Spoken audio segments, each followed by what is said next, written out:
नमस्कार. सोनं म्हटलं की डोळ्यासमोर काय येतं? चमचमणारे दागिने, श्रीमंतीचं प्रतीक, बरोबर. पण सोन्याची एक दुसरी अगदीच वेगळी बाजू आहे जी आपल्या रोजच्या वापरातल्या टेक्नॉलॉजीमध्ये दडलेली आहे. आज आपण सोन्याचीच ही दुहेरी ओळख उलगडणार आहोत. एकीकडे ते आहे दागिना आणि दुसरीकडे तंत्रज्ञानाचा एक खूप महत्वाचा घटक. आणि हाच तर तो इंटरेस्टिंग विरोधाभास आहे जो आपण आज समजून घेणार आहोत. कसं शक्य आहे की जे सोनं इतकं मऊ आहे की त्याचे दागिने सहज वागतात किंवा खराब होतात, तेच सोनं आपल्या मोबाईल आणि लॅपटॉपसारख्या हायटेक उपकरणांसाठी इतकं महत्त्वाचं का ठरतं? चला तर मग या प्रश्नाचं उत्तर शोधूया. बरं, तर ह्या रहस्याची किल्ली समजून घेण्यासाठी आपल्याला आधी कॅरेट म्हणजे काय हे नीट समजून घ्यावं लागेल. हा शब्द आपण अनेकदा ऐकतो, पण त्याचा खरा अर्थ काय आहे? तर कॅरेट म्हणजे काय हे फक्त सोन्याची किंमत नाही ठरवत, तर ते त्याच्या शुद्धतेचं प्रमाण आहे. म्हणजे 24 कॅरेट सोनं म्हणजे एकदम शुद्ध, 99.9% शुद्ध सोनं.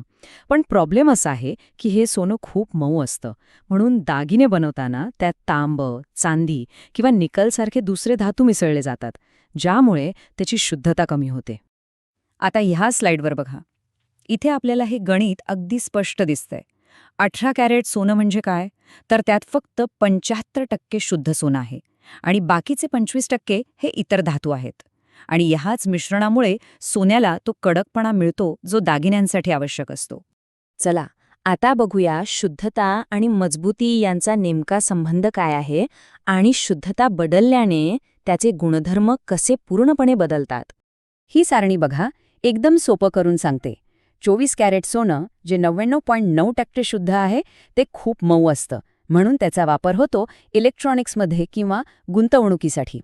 याच्या अगदी उलट 18 आणि 22 कॅरेट सोनं कमी शुद्ध आहे पण जास्त कडक आहे आणि म्हणूनच ते रोजच्या वापराच्या दागिन्यांसाठी एकदम परफेक्ट ठरतं. तर सगळ्यात महत्त्वाचा मुद्दा हा आहे की इथे एक प्रकारची देवाणघेवाण आहे. सोन्यात तुम्ही जितके जास्त दुसरे धातू मिसळाल तितकं ते मजबूत होईल, पण त्याची वीज वाहून नेण्याची क्षमता म्हणजे कंडक्टिव्हिटी कमी होते. आणि शुद्ध सोन्याची कंडक्टिव्हिटी सर्वोत्तम असते, पण ते खूपच मऊ असतं. हाच तो सगळा खेळ आहे. तर मग प्रश्न असा आहे की शुद्ध सोन्याचा हा मऊपणा, जी त्याची कमजोरी वाटते, ती त्याच्या इलेक्ट्रॉनिक सुपर पॉवरसमोर कसे काहीच नाहीये? चला बघूया. याचं कारण म्हणजे शुद्ध सोन्याचे काही खास गुणधर्म. एक तर ते विजेचं उत्कृष्ट वाहक आहे, दुसरं म्हणजे ते कधीच गंजत नाही, तिसरं त्याला सहजपणे ओढून अगदी केसापेक्षाही बारीक तार बनवता येते आणि सगळ्यात महत्त्वाचं ते रासायनिकदृष्ट्या खूप स्थिर असतं. हे सगळे गुणधर्म मिळून इलेक्ट्रॉनिक घटकांना जास्त काळ टिकणारे आणि विश्वासार्ह बनवतात. हे कुठे वापरलं जातं? आपल्या लॅपटॉप किंवा मोबाईलच्या चार्जिंग पोर्टमध्ये बघा. आतमध्ये सोनेरी रंगाचा थर दिसतो, तो याच सोन्याचा असतो. यामुळे काय होतं? ते गंजत नाही आणि डेटा किंवा वीज एकदम सुरळीतपणे वाहते. आणखी एक भारी उदाहरण म्हणजे कम्प्युटरच्या चिप्स. या छोट्या चिप्सच्या आतमध्ये सिलिकॉनला बाहेरच्या पिन्सशी जोडण्यासाठी 24 कॅरेट सोन्याच्या इतक्या बारीक तारा वापरल्या जातात की त्या दिसणारही नाहीत. त्यांची उत्तम कंडक्टिव्हिटी आणि स्थिरता इथे खूप महत्त्वाची ठरते. तुम्ही मदरबोर्ड बघितला असेल, तो हिरव्या रंगाचा सर्किट बोर्ड. त्यावर एक खास कोटिंग असतं ज्याला ENIG म्हणतात. यातही सोन्याचा वापर केलेला असतो. हे आतल्या तांब्याच्या सर्किटचं संरक्षण करतं आणि सिग्नलमध्ये कोणताही अडथळा येऊ देत नाही. आपल्या मोबाईलमधलं सिम कार्ड किंवा कम्प्युटरमधली रॅम स्टिक आठवा. त्यावर सोनेरी रंगाचे कॉन्टॅक्ट्स दिसतात, बरोबर. ते शुद्ध सोन्याचे असतात, कारण विश्वासार्ह कनेक्शन. आणि मोठमोठ्या कम्प्युटर प्रोसेसर्सबद्दल तर बोलायलाच नको.